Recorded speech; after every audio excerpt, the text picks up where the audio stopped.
Cette loi, je l'ai écrite et ensuite elle va être dans les mains de la Première ministre. Elle est déjà dans les mains d'ailleurs de la Première ministre. Il va ensuite lui revenir de me dire si elle est d'accord ou pas pour que le gouvernement porte cette proposition de loi. J'ai bon espoir qu'elle le porte parce que, encore une fois, ça transcende les clivages. Il ne s'agit pas d'une proposition de loi politique, il s'agit de vie humaine là.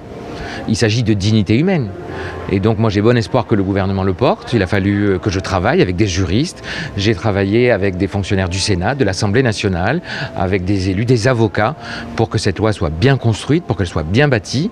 Puis ensuite il appartiendra évidemment au gouvernement de prendre sa décision. Et ensuite aux sénateurs et aux députés, soit de l'amender, soit de s'en saisir et de porter ça. On verra si c'est un projet de loi ou une proposition de loi.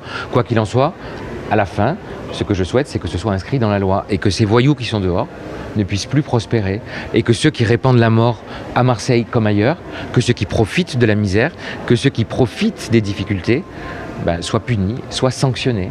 On ne peut pas impunément jouer avec la vie des gens.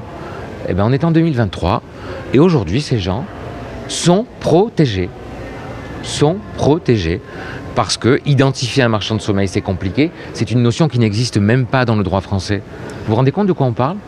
Ça n'existe pas.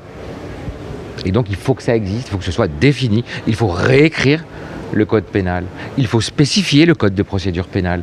Il faut dire ce qu'est un marchand de sommeil, l'écrire. Et à partir de là, on peut les punir. On peut les poursuivre. On peut les traquer. On doit les empêcher de dormir. Moi, dans ma ville, ils ont fait des ravages, les marchands de sommeil. Ma responsabilité, c'est justement de changer ça et de changer ce paradigme.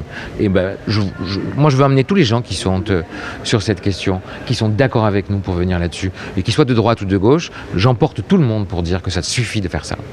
Merci beaucoup. Merci.